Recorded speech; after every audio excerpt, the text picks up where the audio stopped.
მოგესალმებით ძვირფას უმაყურებლებო როგორი ლამაზი ვარდობისთო გვაქვს თბილისში პირდაპირ გულს უხარია, თვალსაც უხარია და ცხვირსაც უხარია, იმიტომ რომ ყვავილებს რო ყიდულობთ მაღაზიებში სურნელი აღარ აქვს და სურნელოვანი ყვავილები მენატრება ხალხო. ყვავილს უნდა კონდეს სურნელი. მოკლედ სად ვართ და როგორ ვართ ახლა ისევ ქართულ სასწავლებლებში უნდა ვიმოგზაუროთ. მოგიხსენებათ ამ ქვეყანას აქვს უდიდესი სკივრი და საგანძური სასწავლებისა და ამ სკივრში ჩავყოფთ ახლა ჩვენ კამერას. სტუმრად ვართ მედიცინის მუზეუმში, გამოგიტყდებით და ჩემი სირცხული არც კი ვიცოდი ესეთი მუზეუმი თუ გქონია. ქართული მედიცინის მუზეუმი, რომელიც სავსეა. ვაუ! ვარდის ეკალმა ბუშტი გახეთქა. მედიცინა ზოგადად ძალიან მაინტერესებს იმდენად რამდენადაც უნდა იცოდეს ადამიანმა რაღაცა საყურებო მედიცინა რო გადარჩოს თორე თანამედროვე მედიცინის იმედი მე არ მაქვს ხალხო. სტუმრად ვართ ქართული მედიცინის ისტორიის მუზეუმში და ჩვენი მასპინძელი იქნება ბატონი რამაზ შენგელია, მოგრობის სულის ჩამდგმელი.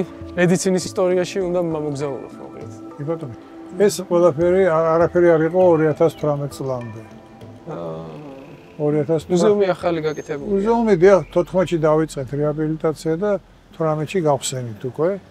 და ძალიან მწირი საშუალებებით, მაგრამ ძალიან კარგი გულით მოძღვნილი საშუალებებით გაკეთდა ეს ყველაფერი.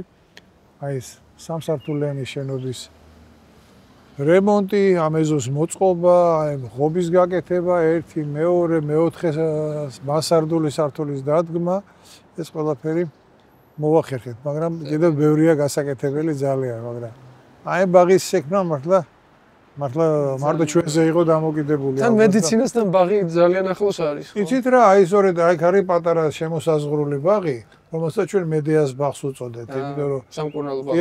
ცნობილია რომ მედეას ასია დადგენილი რომ 42 სამკურნალო მცენარე ქონდა მოშენებული მედეას. ეს მოშენებული რაც ქონდა თორემ დაანჩეს კიდე ბუნებაში ეძებდა.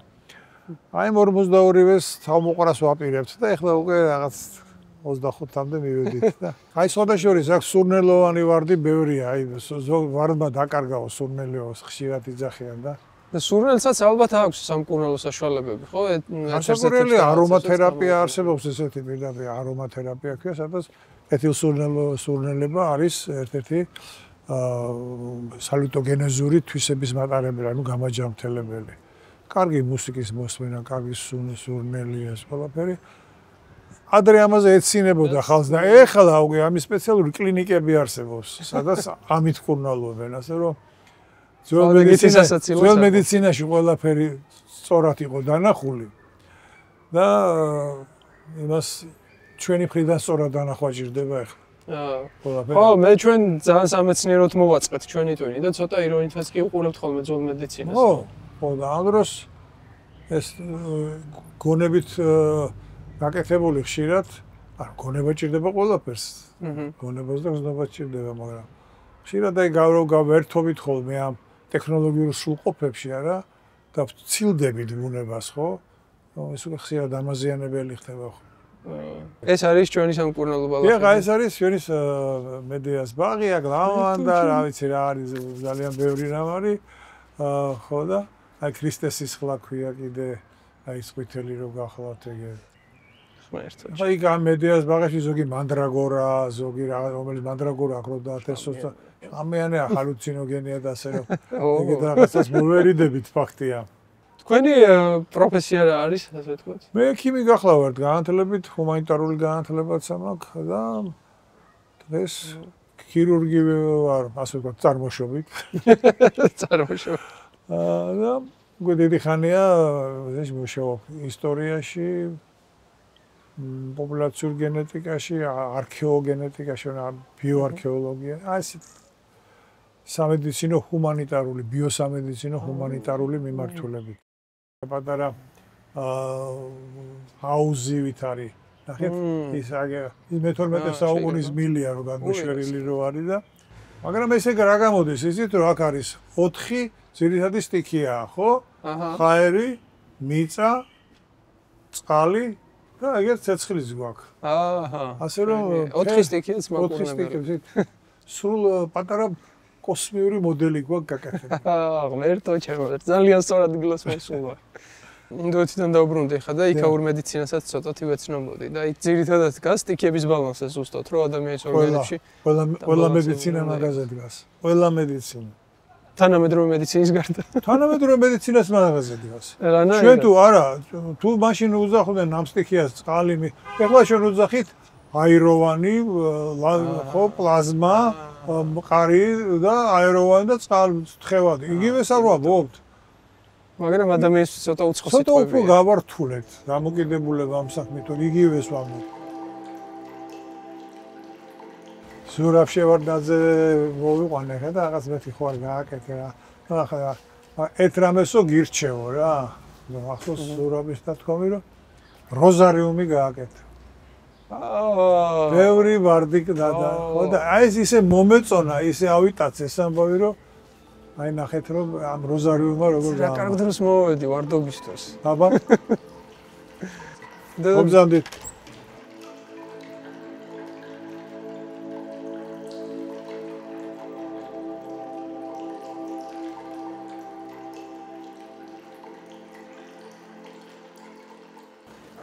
აი ბლომენბახი რომელსაც ქართველი ქალის თავის ქალის სიმეტრიების მაგალითზე დაადგინა კავკასოიდი და ეს არის იდეალური სილამაზის ის რა ქვია ფორმულა.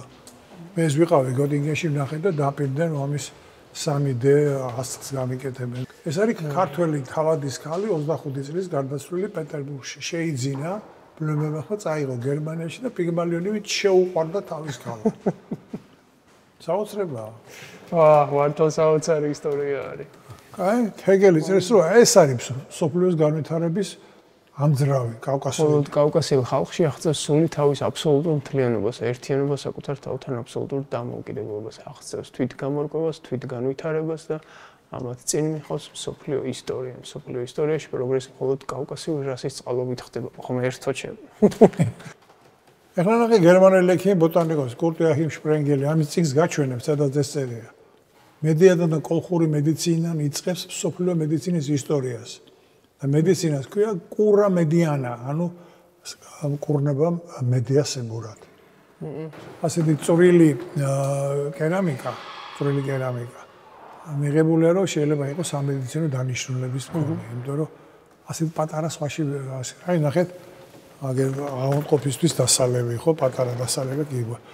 აი ეს მაგალითად ამისთანავე დიდი არის ეროვნულ მუზეუმში და ის აშკარად ღვინისთვის არის, მაგრამ ეს იმდენად პატარაა თავის ბადით აგერ რომ დაყენებისა და იმის უნდა კი ბატონო აშკარად ჩაის დასაყენებელი ხო აი რაღაც ამდაგვარს აგავს. აი ამაზე ის არის რა ქვია წურბელებია გამოხატული გვერდზე აქა. აქ არის გველია ამ ნატეხზე. ეს არის ინსიგნია ფალოკულტი არის აგერ და ასე შემდეგ. ესენი საქართველოს ტერიტორიაზე. საქართველოს ტერიტორიაზე ყველა სხვა აი ეს მაგალითად ეს რო არის შეიძლება მე-4000 წლეულის და მე-5-ს კი იყოს, მაგრამ არ ვიცი ზუსტად. ამის ატრიბუცია არ აქვს არქეოლოგიური. წარჩინებული მეორის. ეს გახლა ეს არის დიდნაური. აი ამით ხდებოდა მიყენება ამ ჭრილობების და ეს ის არის რა ქვია. რიტუალური ეს მეორე და ეს ნახეთ აქ გველია გამოხატული. გველი რახან არის ჩვენ ვთვლით რომ ეს შეიძლება იყოს შუმერული თემივით. შუმერულ თემს ხელმძღვანელობდა მეთაური ამ თემის, რომელიც იყო სამხედრო ლიდერის, ადმინისტრაციული და ქურუმიც იყო. და ქურუმი იყო ყველაზე მაგარი მკურნალი. ვერბალური კურნება, შელოცვებით, ეს ითვლებოდა უმაღლესი დონის კურნებად. აი ზუსტად ახლა მაგაზე ვფიქრობდი, რომ ის ქვეყანა, რომელიც ახლა სულ ომობდა, ჩვენი ქვეყნის არ იყოს მედიცინა, უნდა ყოფილიყო განვითარებული. ასაკურელი. აი მაგასაც გაჩვენებთ. მეომრების მკურნალობა. ასეც გაჩვენებთ. ეს უკვე ჩვენ ნახეთ ეს ჯერ არ ვიცით რას ეხება ეს წარწერა. იმედი გვაქვს შეიძლება მედიცინაზე. ეს ჩემთვის ძალიან დიდი სიურპრიზია, იმიტომ რომ ძალიან მინდოდა რომ გადაცემა გამეკეთებინა თვითონ ამ ფილაზე და დღეს აქ საერთოდ არ ველოდებოდი, ეხლა თუ უნახავდი სიმართლე რო გითხრას და რაღაცა ერთი პატარა სასწაული ჩემთვის ეს უკვე არის. კი. ამისთანაც ბევრს ველოდებით კიდე ის ესეთი ადგილია. ეს ახლა მედიცინასთან შეიძლება იყოს კავშირში, შეიძლება არ იყოს კავშირში. შეიძლება, მაგრამ თავისთავად დიდი აღმოჩენა, იმიტომ აი რაზე შეიძლება მეტყველებას ეს? ეს თუ გაიშიფრა და დავადგინეთ ენა და შინაარსი, ხო, რაც წერია აქ. ამან შეიძლება გადატრიალება მოახდინოს საერთოდ ალფაბეტების დამწერლობების ისტორიაში. ეხლა მინდა გითხრათ მედიას შესახებ, რატო ქვია მედია და საიდან მოვიდა. ძალიან მოკლედ ამის შესახებ გეტყვით, რომ მედია მიცოდა და მისმა საიდან მისგანაც ისწავლა, მან სეკატე იქნებოდა თუ კირკე იქნებოდა თუ ვინ იქნებოდა, თავის ოჯახის წევრი ქალებისგან ისწავლა მან ესა. ეს იყო უბრალო მცენარეებისგან, თუნდაც შხამიანი მცენარეებისგან შხამის დამზადების ტექნოლოგია. ეს მან იცოდა მარტო. ამიტომ იყო მისი ძალა ასეთი შეურყეველი ძალისა იყო. ისი ეშინოდათ კიდე ამის გამო, ხო? მაგრამ სულად სასახად მედიაზე რამე ბოროტებას ჩადიოდა მე-5 საუკუნემდე ეს არ არის ცნობილი. არ ზევმელოსის, არც ჰესიოდეს, არც პავსანიასის შრომები, არავის შრომებში არ არის, რომ ან თავის შვილები დახოცა, ან ვინმე მოკლა ან რაღაც. მედია აი ამ შხამის განზავებით იღებდა წამალს. და ხალხს კურნავდა. ეს იყო სიკეთის მომტანი ადამიანი ყველასთვის. ბერძნებს სხვანაირი სახელმწიფო ჩამოუყალიბდა, თავმომწონე ოყლოჩინური ხო, ცოტა ეს ბარბაროსი სხვა და ბერძენი სხვა და მათ უკვე შეგვეთა მისეს ევრიპიდეს, რომ როგორმე უნდა გაესვარა ეს ადამიანი. როგორმე უნდა დაეკნინებინათ მედიატორი. უფრო დიდი ავტორიტეტი საბერძნეთში არ არსებობდა და ეს მოხდა ეს გაკეთდა. უამრავი რამ იწერება მედიაზე. ასეთი პოპულარული ქართველი არ არსებობს მსოფლიოში. კი ბატონო. სულ სხვანაირადაა დანახული ახლა. სულ სხვანაირად. ეს მედიაზე ხედავენ ის გადაცემა გაკეთებული აქვს. პატარა რეკლამას გავაკეთებ, შეგიძლიათ უყუროთ. რამე ცოდნა გვაქვს აქ დღეს ხელმისაწვდომი მედიაცი თუ უბრალოდ მითების დონეზე გვაქვს, რომ შხამებს ამზადებოთ თუ რაღაცა რეცეპტები. იცით რა ხდება, რა მოხდა დღეს მსოფლიო მედიცინა და მსოფლიო ფარმაკოპეა არის დამდგარი აი ამ თეზაზე. რომ შხამი და წამალი ერთდაიგივეა, განსხვავება არის დოზაში.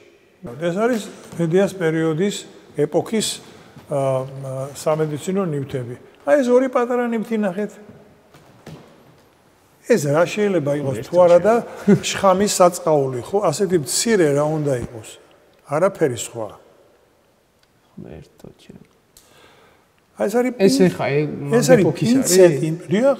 მე-14 საუკუნისაა. შეიძლება მედიამდელიც არის ეს ცოტა. მე-14 ეს ნახეთ მე-12 საუკუნეა ეს, ну ალბათ მედიას ეპოქის არის. აი ეს ნახეთ ეს პინცეტი. ეს არის პინცეტი ჩვეულებრივი. ეს როდინდელია, გესმით თქვენ? ეს სად არის ნაპოლი? ეს დიდნაურში. ეს არის მოღუნული ნემსები. ამ მოღუნულ ნემსებზე ვერ ვიფიქრეთ, ვერსად ვერ ნახეთ. თან სულ ყველა სამაროვანში იყო მარტო იმისი, რა ქვია, მამაკაცების და მეომრების მე დადგე პატარა გოგონა იყო ხატავდა და შეიძლება ბატონო მე ვიტყვიო ჩემ აზრს რომ რას ნიშნავს მოღუნული ნემსები. კი ბატონო ბზანეთ. ეგენი ერთმანეთზე რომ ომობდნენ ამბავია მე გაკერო ხო უნდაო ჭრილობებსო და თვითონ დაქონდათ ეთყობა ამ ისა მეომრებს და ერთმანეთს უკერავდნენ და იმიტომ რომ 25 კილომეტრში რომ ბრძოლა მოხდება მტერთან 25 კილომეტრი შეიძლება დაჭრილმა იარო გადახსნილ ამთან ხანჯლით ხდება ხმლით ხელს ეს თუ არ გაიკერა იქ ადგილობრივად წარმოუდგენელია ეს ნემსები ჩვენ ვთქვით რომ შეიძლება იყოს სწორედ ძალიან გავს თანამედროვე ქირურგიულ ნემსებს რომელიც მოღუნული აქვს ყოველთვის ხო და უფრო ადვილი ამოსაკერია ეს. იცით კიდე რომ ყველაზე გავრცელებული დაავადება რა იყო? საინტერესოა. ეს იყო ასე ვთქვათ ინფექციური დაავადებები, ტრავმული დაავადებები და მეოთხე ადგილზე იცით რომელია? ავითვალი. აი ეს არის ავითვალის საწინააღმდეგო ძივები. აი შეხედეთ ზუსტად ამნაირი არის ნაპოვნი შუამდინარეთში. ეს არის სერდოლიკისა და გიშერის ერთობლიობა. ეს არის ავითვალის ასარიდებელი. ეს გახლავთ დიპტიხი გუდიაშვილის ორიგინალი გახლავთ? კი, მედეა აი შხამებს რო ამზადებს და მედეა როგორ აძინებს გველეშაპს რო წაიღონ ოქროს საწმისი. ეს ბატონმა ლადომ საჩუქრად მოართვა მამაჩემი მივიდა შესაკვეთად. ფულის გადასახდელად რომ მივიდა შენ ისე საქმეს აკეთებო არაო და აჩუქა.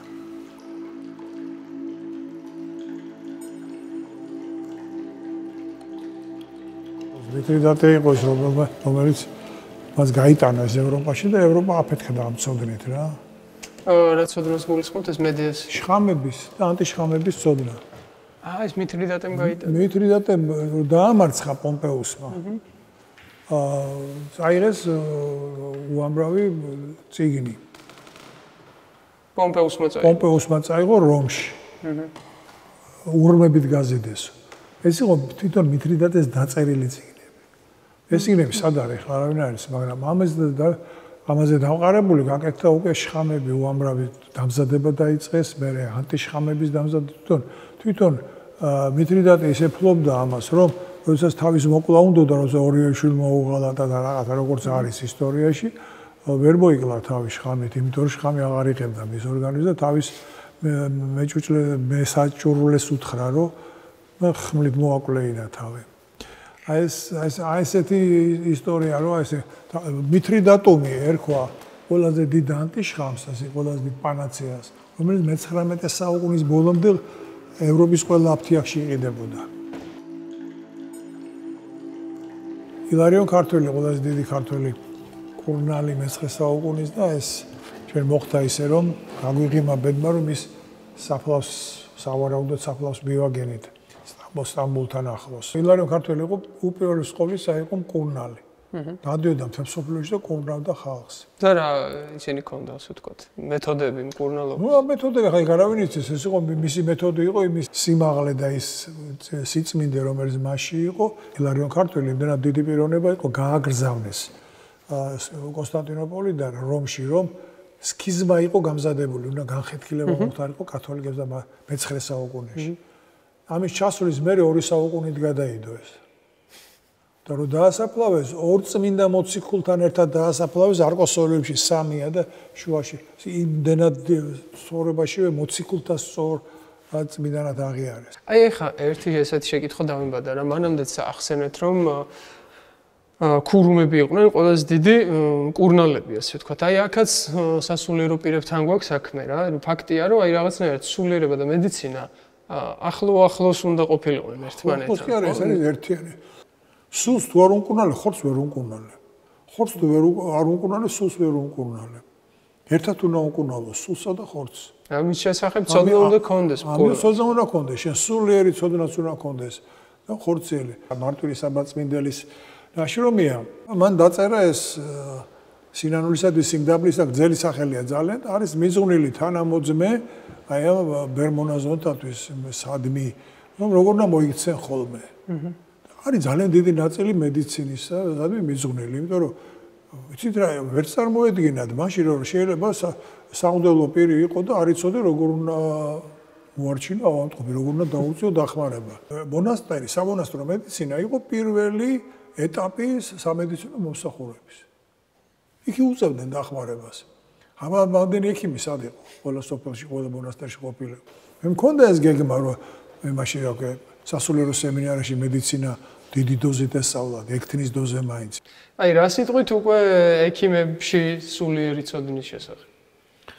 ერთია რომ მოხდლებმა უნდა იცოდნენ რაღაცა დონეზე, მაგრამ არის თუ არა საჭირო რომ მაგალითად მომავალმა ექიმაც აუცილებლად უნდა იცოდეს, იმიტომ რომ იცით რა, ჩვენ ახსოვს საბჭოთა პერიოდში ათეიზმს გვასწავლიდნენ სამედიცინო ინსტიტუტი ერქვა მაშინ. ძალიან კარგი მასწავლებელი ყავდა, ის ათეიზმი არ გვასწავლიდა, რელიგიების ისტორიას გვასწავლიდა და ისე ხუთერები მივიდა სულ, იმიტომ რომ ყველას დაგვაინტერესა ამან. პრინციპში ხა ფსიქოლოგიაც სიტყვით რო თარგმნოთ, ნიშნავს სულის მცოდნეობას, ხო? ფსიქიკო. ესე ქვია. პრინციპში დღეს თანამედროვე ცოდნა იმას გვეუბნება უკვე, რომ დაავადებების ძალიან დიდი ნაწილი ფსიქოსომატურია და ფსიქოლოგიიდან მოდის და ეს ასე ვთქვათ სულის წიაღში თუ არ ჩაძვერი ზედაპირული. ნუ ახლა იცი და იქნეს მივედით რომ ვიღაცამ სული გაზომა, აწონა ზოგმა და აი თანამედროვე მეცნიერებმა, ხო? შენ გამოდიხარ და ახლა შენ ამის არაფრის არ გეჯერა და ყველაზე ჭკვიანი გონია თავი, ნუ ცოტა უხერხულია. როცა იცით აინშტაინია, რა ქვია, ღრმადმორწმუნე და სულაშურის თავიდან ათეისტი იყო. და როდესაც ნიუტონია მორწმუნე არა, რაღაცა შენ რო ამას რაღაც უღირსებად ღითვლი, მე მგონი თავად უღირსი. ერთ-ერთი ფიზიკოსის ფრაზა არის ესეთი, რომ ფიზიკის საწყის ეტაპზე, როდესაც ფიზიკას სწავლობ, პირველ კლუბზე ათეისტი ხდები და როდესაც ბოლომდე დავლებ, მე მორწმუნე. გასაკვირია, აი როგორც ეს პირამიდასავით ერთმანეთისგან მიდის. რწმენა და მეცნიერება თავიდან არის ძალიან დაშორებული. რაც უფრო დაბლა, უფრო შორსაა. მე პირამიდასავით რომ მიდიხარ ზემოთ და მე ერთდები რაღაც მომენტში და ხვდები რომ ერთი ხვდები იმას რომ არაფერი არ იცი. არაფერი არ იცი, მე ღმერთი არის ის რომელიც შენ გეუბნება რომ ის წვიტავს რაღაცას იმას რაღაც განთავისუფლებს ამის ცოდნისაგან, ხო? ის რაც არც ვერც გაიგებ და არც არის საჭირო საბოლოო ჯამში, ხო? ხა გამოდის მე ახლა აგნოსტიცისტი ვარ, მაგრამ გარკვეულწილად მესმის რასაც სოკრატე თქვა, ხო? მე ვიცი ის რომ არ ვიციო და ამ გამონათქვამს სიკვდილი არ უწევია. ეს არის საზღვარგარეთის ქართული მონასტრები, სადაც ყველგან იყო სამკურნალო დაწესებულებებიც. ძალიან ბევრი. მარტო წმინდა მიწაზე 40-მდე მონასტერი იყო ქართული. 40-მდე. არც ერთი არ აქვს. ეს არის ვარძია. აი აფთიაქი, ვარძიის აფთიაქი და ამის რაღაც პატარა ანალოგია გავაკეთებ და იმიტაცია. ესე ალბათ როგორი იდო ეს ყველაფერი არ რაღაცები ეს. სანაყები რაღაცები ამბობს საყვარელი.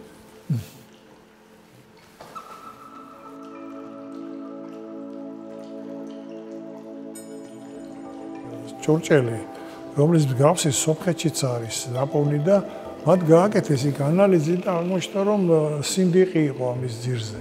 ესე იგი მეცვეძესე ჩავთვალეთ ვერცხლის ხალი. ჩვენც როგორც კი ეს რო იყო ჩავთვალეთ რომ შეიძლება იყოს შხამის რეზერვუარი. ეს არის ეს ნამდვილი ასეთი ორიგინალი კარაბადინებია, ეს ორი უძველესი კარაბადინია და ეს კალბატონ ელენე მაჭავარიანის გაკეთებული ასლები, ასე რომ ეს თავისთავად უკვე ღირებულია კალბატონ ელენეს გაკეთებული ახანარი, წყინვალი გაკეთებული, ეს არის უსწორო კარაბადინი ციგნისა აქიმოვი, მე-10 საუკუნე და მე-13 საუკუნე. ეხლა დავითზე გეტყვით ერთ სიტყვას, დავითი მისი მემატიანე წერს, რომ ყოველ დილას დგებოდა ადრე, ჯერ წავიდოდა მოინახულებდა ავადმყოფებს, ამბორს უყოფდაო, კოცნიდა ავადმყოფებს. და მიხედავდა მოულიდა და მე იწყებდა თავის სამეფო საქმიანობას. ოხ, ეს დავითი. ეს ძალიან დიდი ამბავია. დიახ. თამარი იმაში არაგვის ხეობაში, ფშავ-ხევსურეთში მოიხსენებია როგორც აქიმ დედოფალი. და როდესაც ფშაველი ხევსური მიდის ხატობა რაღაცა თან თავის დღე აქვს და თამარ შესწირავს შესაწირავს რაც შესაწირავია. მე არის კიდე ცალკე დღე, როდესაც მიდის და როგორც აქიმ დედოფალს ისე შესწირავს. ეს ცალკე დღეა კიდე. ეს კუთხე მიძღვნილი არის ხალხური მედიცინისადმი. საერთოდ ტრადიციული მედიცინა იყოფა ორ ნაწილად. ტრადიციული გზით მოსული მედიცინა ის განსხვავდება თანამედროვე მედიცინისაგან. ტრადიციულ მედიცინაში ორი შტოა. ერთი ეს არის ძველი კლასიკური მედიცინა, აი ეს კარაბადინები, რომელსაც თავისი დროის განათლებული და მეცნიერი კაცი ქმნიდა. და გვაქვს მეორე ხალხური მედიცინა, ჩვენი ბაბუების მედიცინა. გაიჭრი ხელს, მოდი დედა დაიდე, ისა მრავალძარღვა, ხო? დაიდე რაღაც. თუნდაც თამბაქო.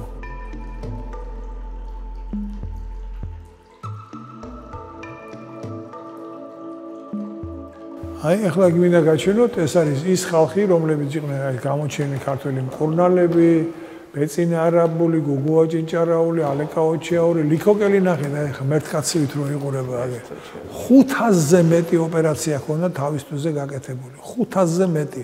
მაგისმა შვილმა მოგიყვა 1968 წელს ვიყავი, 16 წელს ვიყავი, მამაჩემს ვახდი ხევსურეთში. დაველაბა, მოდიოდა ვიღაცაო და ეტყოდა რომ თავი მტკივა გამიკეთე ოპერაცია. შეხედა და გასიჭავდა ამბავში არ გინდაო. წადი ახლა ეს ბალახები დალე და გაგევლეს ეტყოდა. მეორეს ეტყოდა რომ მოდი დაჯდე და გაიკეთე. მესამეს ეტყოდა შენ ახლა წადი და იმ ქვეყნად წასასრულად გაემზადეო, შენ არაფერ არ გიშველის. იქ ხევსურეთს მიდიოდა. მოხდა მე უფალს მიყავს რა. არც ეგ არ იყო ტრაგედია.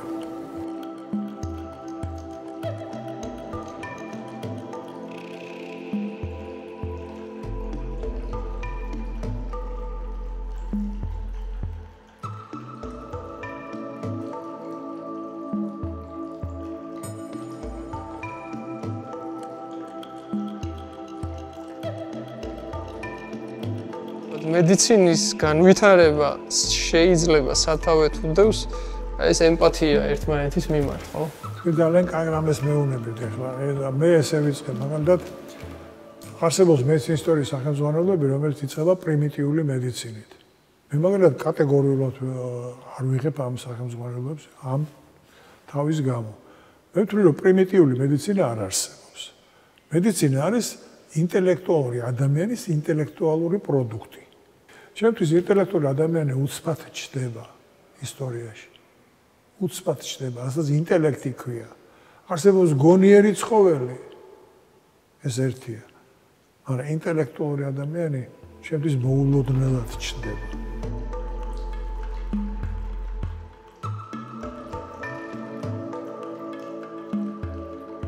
პირველი დარბაზი თუ იყო უძველესი დროიდან, რაღაც მე-14-მე-15 საუკუნემდე, სწორედ ეს დარბაზი იწყება ამ ეპოქიდან, ამ ეპოქის განხილვიდან და ეს არის რენესანსის დასაწყისი ევროპაში.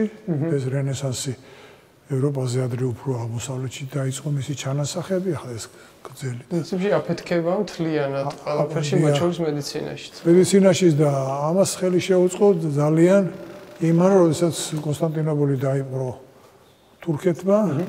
მთელი ეს ხალხი, ვინც იქ იყო, მღვდელმონაზვნები, ეპისკოპოსები, ამბე ფილოსოფოსები, ცოდნის მიგრაცია, ყველა გაიქცა რომში. და წაიღო ცოდნა ანტიკური ხელოვნების, ანტიკური ისტორიის, ანტიკური ფილოსოფიის, ყველაფრის და ამან აფეთქდა ეს ცოდნა რომში. ეს არის ასევე იადიგარ დაუდი ქართული რენესანსის ერთ-ერთი. ეს არის ყველაზე ცუდი მეფე საქართველოს და ყველაზე კარგი ექიმი. და აქ რა სახის ცოდნა გვაქვს? აქ არის ყველაფერი, ახლა ამ თვითონ წერს დავით მე-11 რომ ახსენებს იმ სამ ავტორს, რომელზედაც ძირითადად ის ეყრდნობა. მაგრამ წეღანაც ვქით იმის არ იყოს, ის თვითონ გეუბნება რომ ეს ასე კი წერს, მაგრამ მე გირჩევთ რომ ესე გააკეთოთ. განსაკუთრებით მნიშვნელოვანია დიეტოლოგია აქ. საოცარ დონეზეა დიეტოლოგია, საოცარ დონეზე. აი აგერ არის გვერდზე ზაზაფანასკერტელის ნახეთ რა ყველა კარაბადი ეგეც ელენე მაჭავარიანის გაკეთებული ასლი.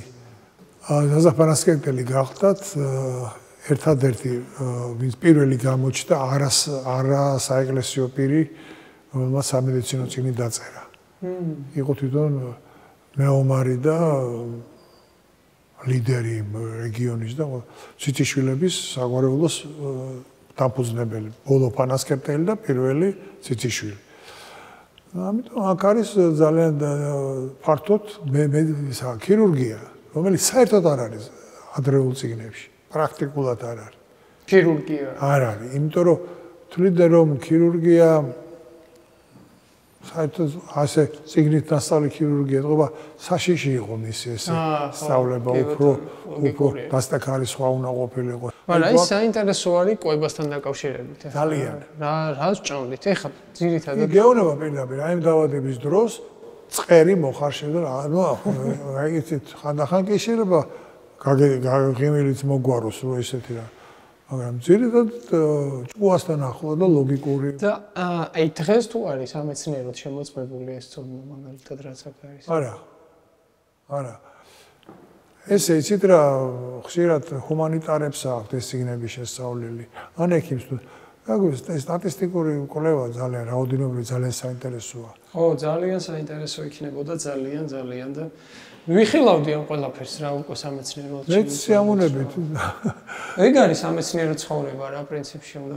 მიდიოდეს ქვეყანაში უფრო აქტიურად რა და მე 300 ლარი უნდა მისცე ხელფასი ხო და ახალგაზრდას გააჩერებ მაგ ადგილზე მომეცით ხელფასი მომეცით საშუალება და ამ ყველაფერს 2-3 წელიწადში გაჩვენებთ გაკეთებულს მიცე გჭირდება მომცემთ გჭირდება ძალიან გჭირდება სულხან საბაორბელიანი მისი მოგზაურობა მაგალითად მოგზაურობა ევროპაში იქ უამრავი სამედიცინო ორგანოების გადანერგვაზეც კი უწერია ძალიან საინტერესოა მისი სახელმძღვანელო ხო არის 250 დაახლოებით ტერმინი შევიდა თანამედროვე ქართულ მედიცინაში ეს იქნებოდა როდის მაშინ უნივერსიტეტი ხსნებოდა 918 წელს ხო და ზივან ჯავახში დაუძახა 10 შულს ბერიტაშულს ამ ხალხმა დაждდნენ და იცით როგორ შექმნეს ისა ბოლოს ვეღარ ქმნიდნენ აი მოვიდა უკვე დრო რომ უნდა ჩაეტარებიათ პირველი ქართული ლექცია ხო ქართულ ენაზე ლექცია და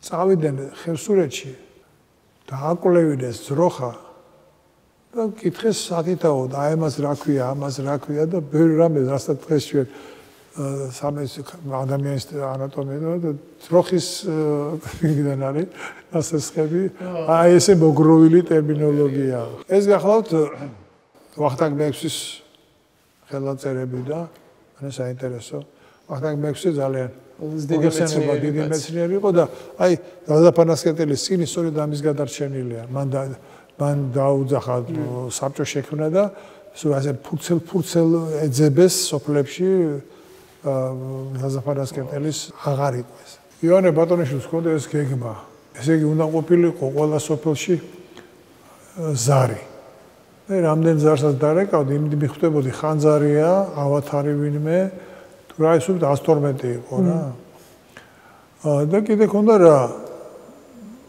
იმ ქალებისთვის რომლებსაც უმამოდ გააჩინეს ასე ვთქვათ ხო შვილები მარტო ხელა ქალებისთვის იყო დაგეგმილი თავშესაფარი სადაც ისინი ბავშვებს გაზრდიდნენ და დაეხმარებოდა სახელმწიფო ეს გესმით ეს ხდება 19 საუკუნის დასაწყისში უკანონო შვილის გაჩენაზე ევროპაში ზოგადად სიკვდილი იყო ცეცხლი დაწვა და გაგდება და რა ვიცი და აი ეს ასეთი კაცმოყვარული ამბავი დონ კრისტოფორო დე კასტელი იყო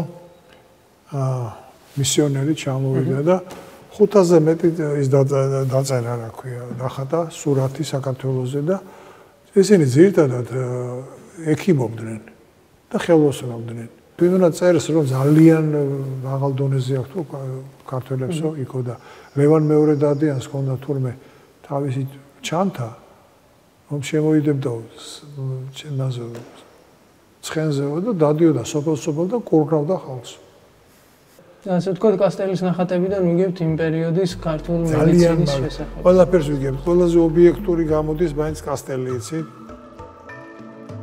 ეს არის კავკასიის სამეცნიერო საზოგადოების დაარსება გრიგოლ ორბელიანის დამსახურება რო დაარსდა საერთოდ ეს ხალხიავის დაარსა და მე მინდა აი ამაზე ხალბატონზე გავამახვილო ყურადღებას და მარიამ ბაქრაძე დედაბერი დედაბერი იმიტომ ქვია, რომ დედაბრიშვილის ისო შივარა გვისპირელის რძალი, შვილის ცოლი.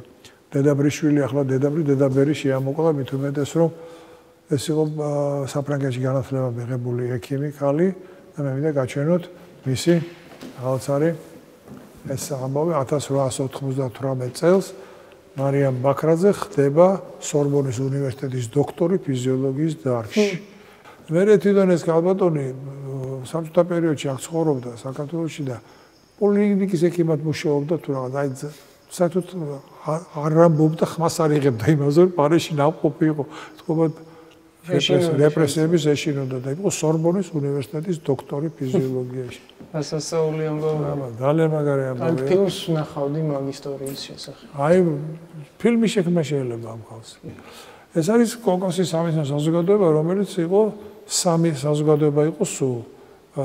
რუსეთის იმპერიაში იყო პეტერბურგის, კავკასიის და მოსკოვის. ყველაზე პრესტიჟული იყო რასაკვირველია პეტერბურგის, მერე კავკასიის და მერე მოსკოვის.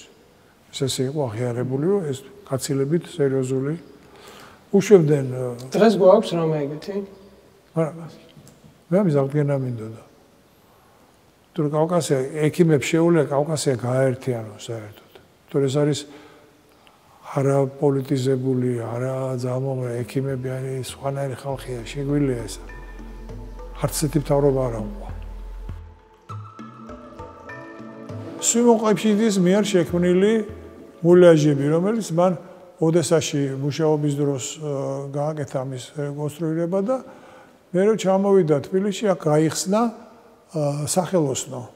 აი ამ მულაჟებით სწავლობდა მთელი საბჭოთა კავშირის უმაღლესი სასწავლებლები და იგზავნებოდა ბევრგან. საფრანგეთში განათლება მიიღო სიმონ ყიფშიძემ. სიმონ ყიფშიძე იყო ძალიან დიდი ნევროპათოლოგი.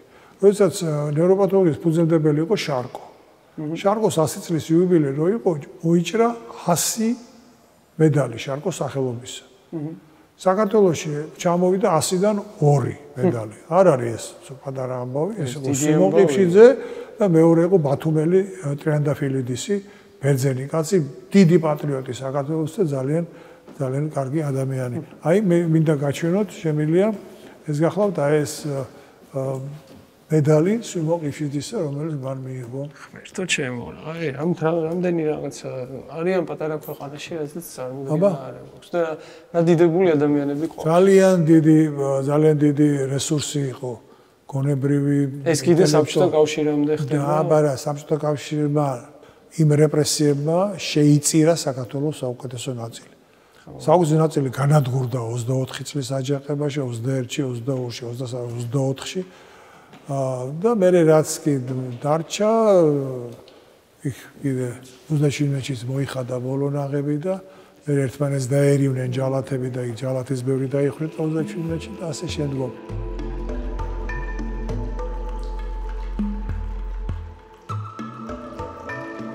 ეს კიდე ახაც სამკურნალო მცენარეები გახლავთ, ეს შეგროვებული ჩვენი ექსპედიციების დროს, როდესაც 1960 წლიდან დაწყებული მამიჩემის მიხეილ შენგელიას, პროფესორ მიხეილ შენგელიას ინიციატივით დაიწყო მთელ საქართველოში ხალხური მედიცინის შემსწავლელი ექსპედიციების ორგანიზება და მე ვარ უბედნიერესი კაცი, რომ აი ამ ექსპედიციის თითქმის ყველას მონაწილე ვარ 10 წლის 8 წლის ასაკიდან და მქონდა ბედნიერება მეცხოვრა საქართველოს ყველა რაიონულ ცენტრში 1 და 2 თვე.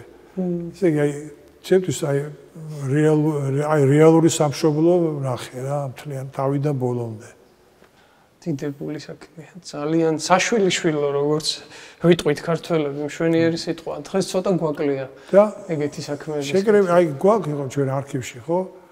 30000 რეცეპტი გვაქვს შეგროვილი. ხალხური 30000. თქვენი ძალიან აქტიური გულშემატკივარი. აი ისეთ ნოემბერში ვიყავით გიოტინგენში, ეს არის საოცარი ქალაქი, საოცარი უნივერსიტეტი და იქ ჩვენ ახლა ველოდებით საპასუხო ვიზიტს აქეთ და სწორედ ამ გადაწყვეტილი აქვს რომ დაგვეხმარონ აი ამ მუზეუმის და აი ამ არქივების დიგიტალიზაციაში. ო, წინვალი ამბავია. მინდა რომ მთელი გულით წარმატებები გისურვოს.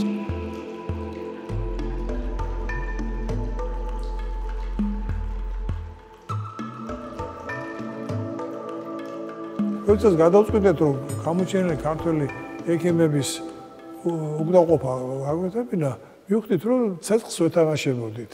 იმიტომ რომ ერთს რო გავუკეთებ რაღაცას, მეორე ეტყვის რომ ბაბოჩემი ნაკლები კი არ იყო მაღაზია და რაღაც, ხო? გავაკეთეთ კაბინეტი 50-იანი 60-იანი წლების ქართული პროფესორის კაბინეტი, სადაც ყველა საგანს ყავს თავის პატრონი. აი ეს წერია ყველა, აი ნახეთ რამდენი საგანია.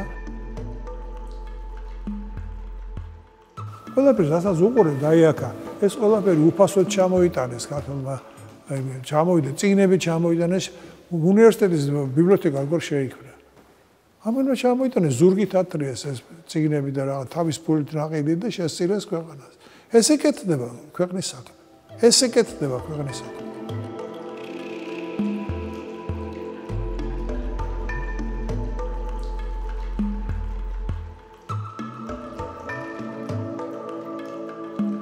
ეს არის კისა. კისას თulit რომ ეს არის ერთ-ერთი ყველაზე მნიშვნელოვანი მომენტი, თორე ეს არის სამკურნალო სარეაბილიტაციო მასაჟი, ხო? იოგას გავს. ხო, იოგას, იმიტომ რომ აბა კარგი ვარჯი და რაღაცა გამოდიოდა უკვე გაჯანმრთელებული.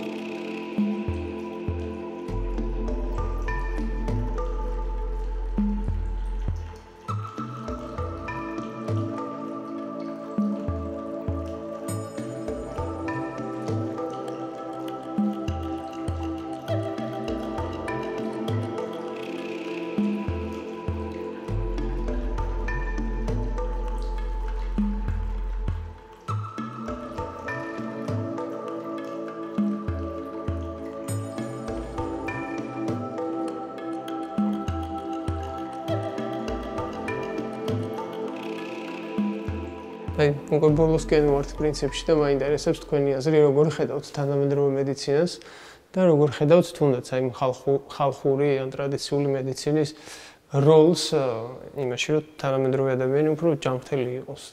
თანამედროვე მედიცინა, მსოფლიო მედიცინაზე ლაპარაკი, საკმაოდ კრიზისულ პერიოდშია.